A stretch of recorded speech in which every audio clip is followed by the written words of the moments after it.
Muy buenas, queridos oyentes del canal literario RG. Acá estamos con un café y el amigo Aristóteles. Siempre empiezan con un griego. No sé dónde dejar el café, estoy acá afuera, no hay una mesa, una silla, nada. La apoyo en el suelo. A por ello.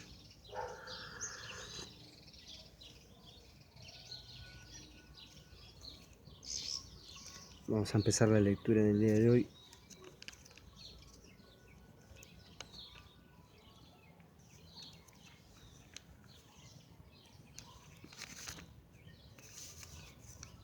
Con el libro quinto del alma. No, perdón, libro 2, capítulo 5. Una vez determinados estos puntos, discutimos la sensación en general. La sensación consiste, como se ha dicho, en ser movido y ser actuado. Se ha admitido, en efecto, que era una especie de cambio de estado. Ahora bien, algunos dicen que lo igual es modificado solamente por lo igual. Pero el sentido en que esto es posible o imposible lo hemos ya determinado en nuestro tratado general acerca del reducir a acto y del ser actuado. La cuestión nace en la pregunta de por qué no tenemos sensación ninguna de los mismos sentidos, es decir, por qué razón no nos producen ninguna sensación a no ser de los objetos externos, aunque ellos mismos contengan fuego y tierra y los demás elementos, que sea en sí mismos, sea por medio de sus atributos, excitan la sensación. Resulta evidente de esto que la facultad de la sensación no tiene una existencia actual, sino tan solo potencial. Es el mismo caso exactamente del combustible que no arde por sí mismo sin algo que le prenda fuego, pues de otra manera quemaría por sí mismo y no necesitaría de ningún fuego actual. Pero puesto que hablamos del sentir en dos sentidos, hablamos en efecto de lo que tiene el poder de oír y de ver, diciendo de ello que oye y que ve, aun cuando ocurra que el sujeto esté dormido, igual que cuando la facultad está actualmente operando. Así, el término sensación debe usarse en dos sentidos, como potencial y como actual. Análogamente, sentir significa las dos cosas, poseer la facultad y ejercitarla. Poseer, acá hay una errata en la traducción. Para comenzar, admitamos que ser reducido a acto y ser movido es lo mismo que ejercer una función, porque el movimiento es una forma de actividad, aunque incompleta,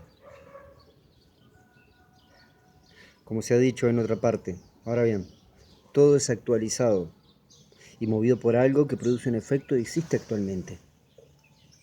Por consiguiente, como hemos dicho, una cosa es actualizada en un sentido por lo que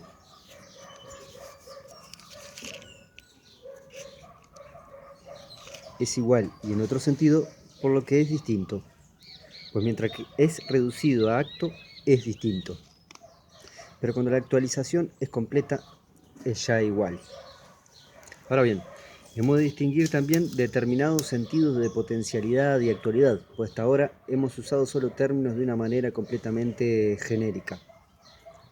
Por ejemplo, un sentido de la palabra instruido es aquel en que podemos llamar así a un hombre por pertenecer a la clase de personas instruidas que poseen el conocimiento. Pero hay otro sentido,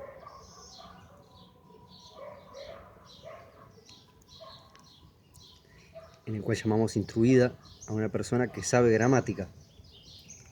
Cada una de estas dos personas tiene una capacidad, pero en distintos sentidos. La primera porque la clase de seres a que pertenece, es decir, su materia, es de una determinada especie. La otra porque es capaz de ejercer o aplicar su conocimiento cuando quiere y guste, con tal que no se lo impidan causas externas.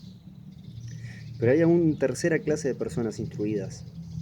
El hombre que está ya aplicado o ejercitando su conocimiento. Este tal es instruido en la actualidad y en el sentido más estricto conoce, por ejemplo, este objeto concreto A. Los dos primeros hombres eran tan solo potencialmente instruidos. Pero mientras uno llega a la actualidad gracias a una alteración cualitativa por medio de aprendizaje y luego de cambios continuos, desde el estado contrario, el otro pasa por un proceso distinto, desde la posesión inactiva de la sensación o la gramática a su ejercicio activo.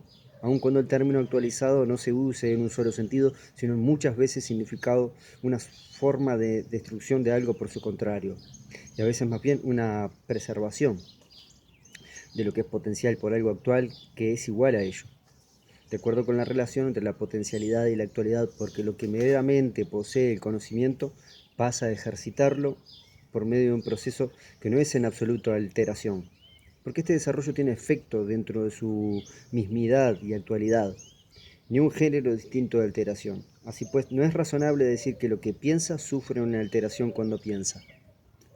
Interesante. Como tampoco es verdad decir que el arquitecto resulta alterado cuando construye lo que produce el desarrollo de la potencial o lo actual. En el caso del entendimiento y el pensamiento no debe llamarse enseñanza, sino necesita otro nombre. Y lo que partiendo de una potencialidad de conocimiento adquiere y aprende un conocimiento de quien es actual y apto para enseñar, o bien no debe ser descrito como un ser que es actualizado, o bien de otra manera hay dos sentidos de alteración. Uno, un cambio hacia un estado negativo, y el otro, un cambio hacia un estado positivo, es decir, una realización de su naturaleza. En los seres que sienten, el primer cambio es causado por el que da luz o engendra, y en el momento de nacer el sujeto tiene sensación en el sentido en que hablamos de mera posesión de conocimiento. Por otra parte, la sensación actual corresponde al ejercicio del conocimiento, con esta diferencia que los objetos de la vista y el oído y análogamente los de los demás sentidos que producen la actualidad de la sensación son externos. Esto se debe a que la sensación actual tiene lugar respecto de seres particulares, mientras que el conocimiento tiene como objeto los universales, y esos en algún sentido existen en el alma misma, de manera que está en el poder del hombre hacer uso de la mente cuando él quiera. Qué lindo esto. Y está en el poder del hombre hacer uso de su mente cuando él quiera, pero no está en su mano a experimentar la sensación, porque para ello es esencial la presencia del objeto sensible. Lo mismo es verdadero aplicado a nuestro conocimiento de los objetos sensibles y por la misma razón a saber que los objetos sensibles son particulares y externos. Hay una última manera de poner en claro nuestras impresiones acerca de estas cosas. De momento, bástenos con establecer que el término potencial se ha empleado en dos sentidos. Primero, el sentido en el que podemos decir que un niño es potencialmente un general. Y segundo, aquel en el que podemos decir esto de un adulto. Estos dos significados se aplican también al que siente en potencia.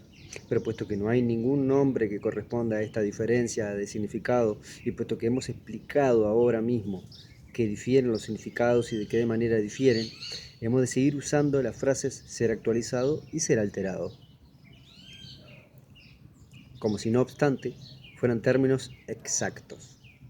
El sujeto que siente, como hemos dicho, es potencial, así como el objeto del sentido es actual.